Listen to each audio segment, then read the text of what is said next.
All right, Shalom. Shalom. All right, with the Akim here from Great Millstone, Atlanta. All right, and just want to do a quick in transit lesson through the Spirit.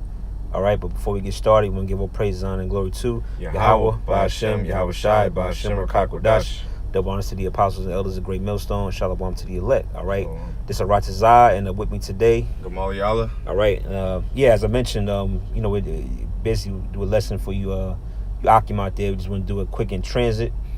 All right, and as you can see, we have an article.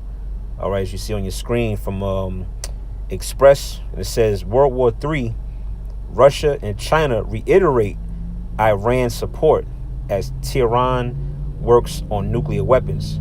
Now we know, according to prophecy, that Russia and Iran, they play a big pivotal piece. All right, as far as prophecy and World War III, man. All right. As a matter of fact, I'm gonna open up with Revelations 8. Okay. I'll pull it up on my phone too. Okay. 8 and like the last verse. Because the scriptures prophesied of World War 1, 2, and 3. All right. It's all documented, and we're coming into basically World War 3 now. I can read it for you. All right, go ahead. Revelation 8 and 13, or you want me to start at 12?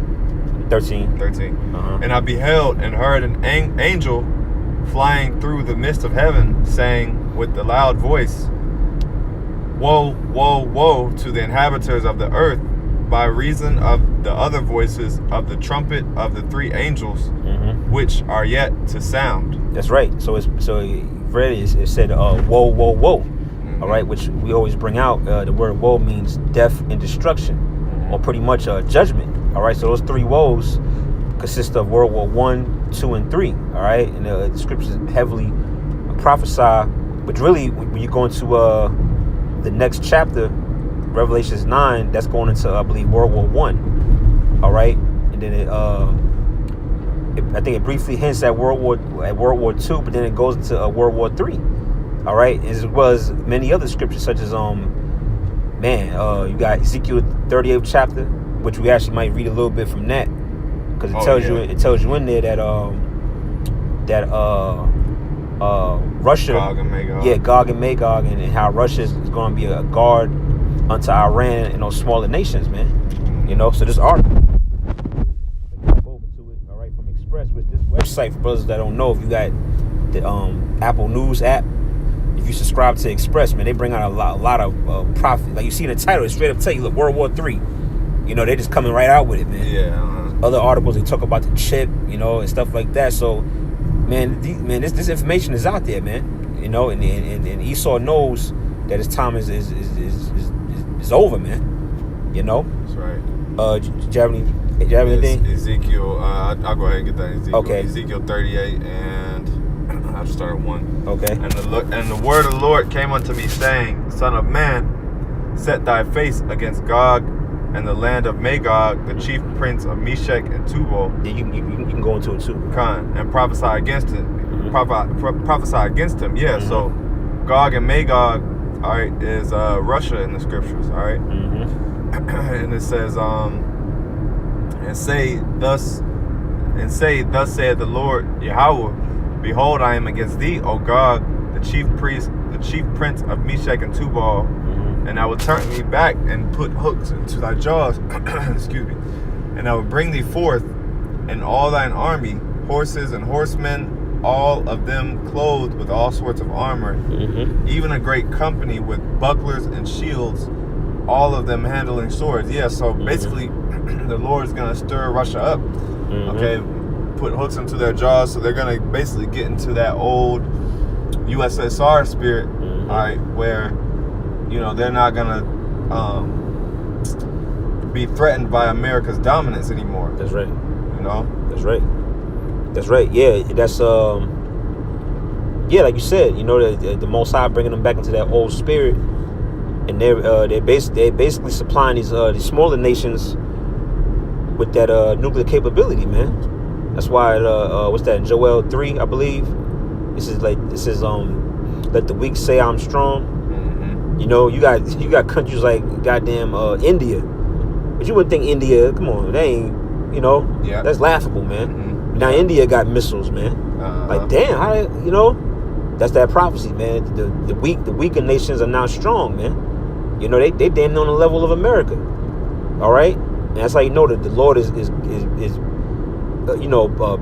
beefing these nations up, so to speak, for lack of a better word, because eventually it's going to end and all of them coming against America, man. All right, Esau. All right, go ahead. I got it right here. I got it read it for you. Verse 5. I believe is where you left off at. It says Persia, which who's Persia? That's the Iranians. All right, Persia, Ethiopia, Libya, with them. All of them with shield and helmet. All right, so yeah, you got these nations with shield and helmet, meaning what? They're gearing up for war, man. And it said Persia, which is modern day Iran. All right, so Russia and Iran, they're in cahoots, man. I read another article where it says they hate America, man. Those Russian Edomites, because they both Edomites, the Russians and so-called Americans. But them Russians, man, they have a disdain for you so-called American white people, man. You know, they look down on y'all stupid, y'all fat, you know, dumb, you know. Like the American Edomite is like the lowest level Edomite, man. But it says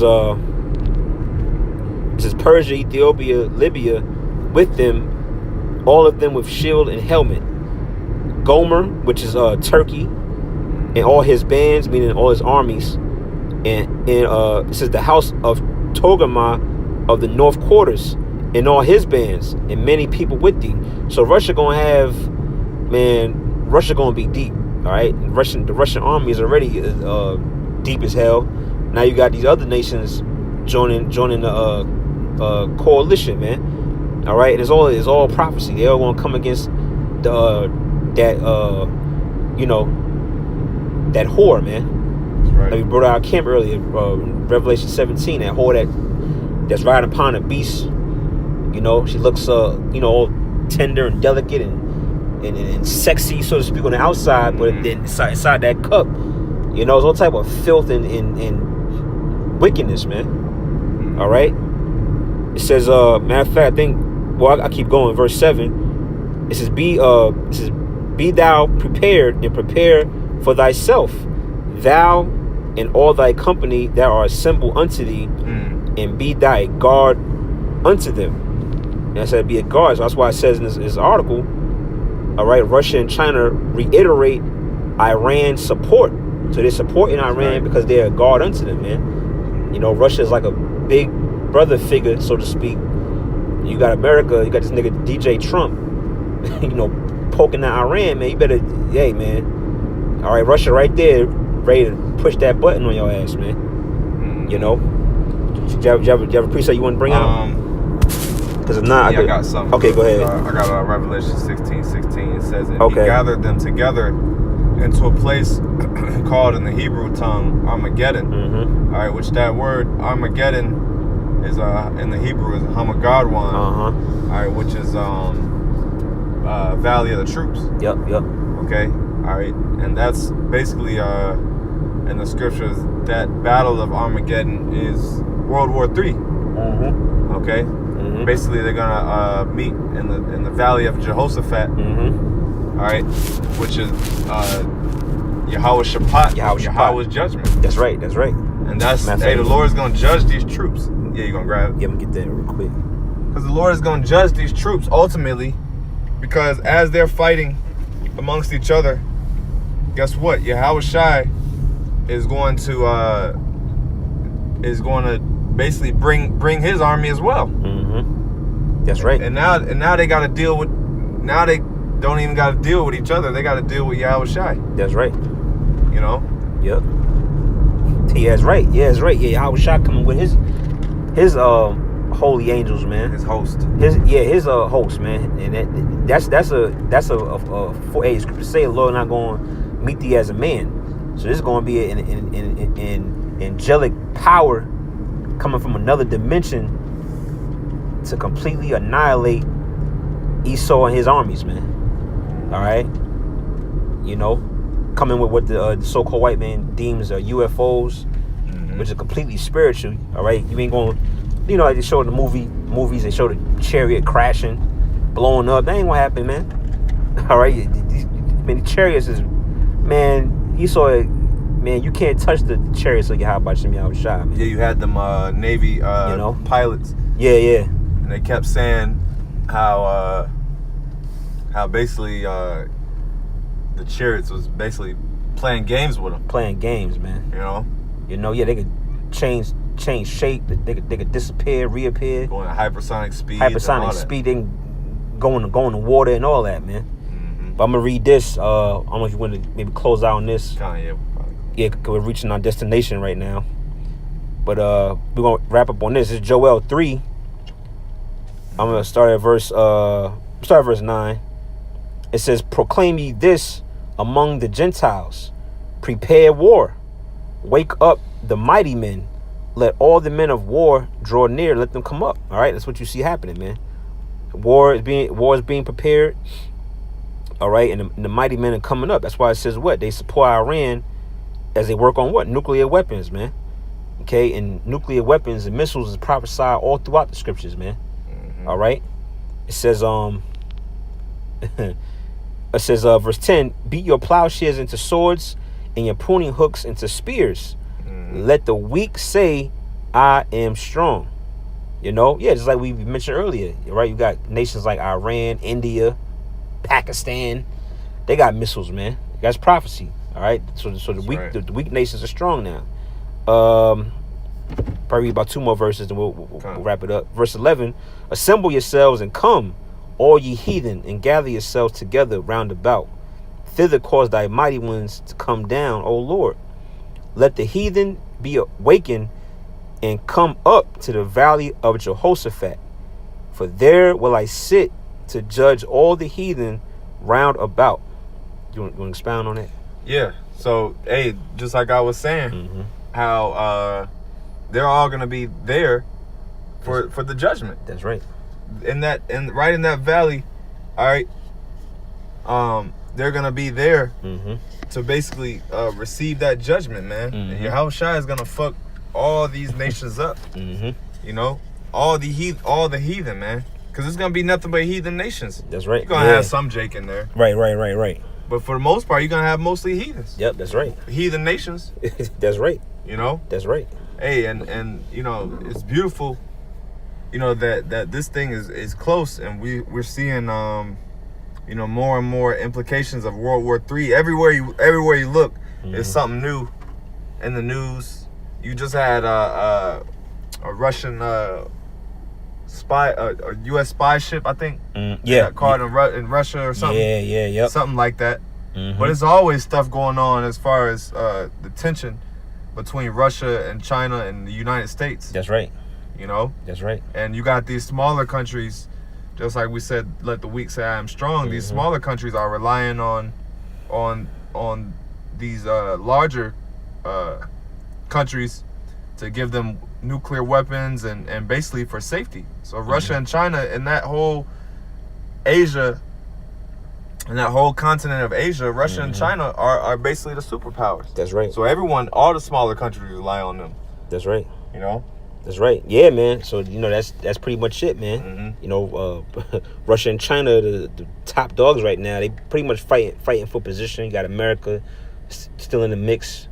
But hey, these other nations, they coming up, man. They advancing. They getting more. You know, their military is increasing. Weapons is increasing. But little do they know, like the scriptures say, why do the heathen imagine a vain? Or no, why do the heathen rage? Why do they imagine a vain thing? Because they think that they're going to be the next world powers. All right, not knowing that the next world to come is going to be ruled by the nation of Israel, man, under our Lord YAHAWASHI. All right, but prior to that, you know, this current world is going to be destroyed, and the Lord going to use World War III to do that, man. All right.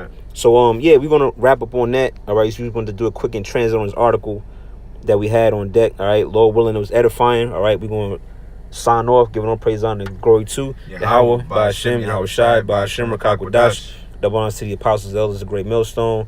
Shalom to the elect. Lord willing, to the next video. Shalom. Shalom.